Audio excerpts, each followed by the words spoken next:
ቢፈቀር ዘመድ ወገኔ ሆነኸኛል ሊሄድ የሚችል የት ይገኛል? ዘመድ ወገኔ ሆነኸኛል ሊሄድ የሚችል የት ይገኛል?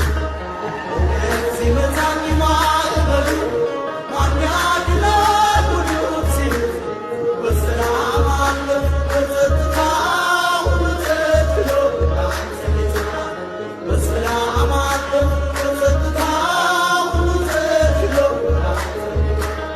ዘወትር እልል ብል ብዘምር ስለገባኝ ነው ያንተ ፍቅር ጌታ በጠራው ስምህን ለውጠው ነው ታሪክን ጌታ በጠራው ስምህን ለውጠው ነው ታሪክን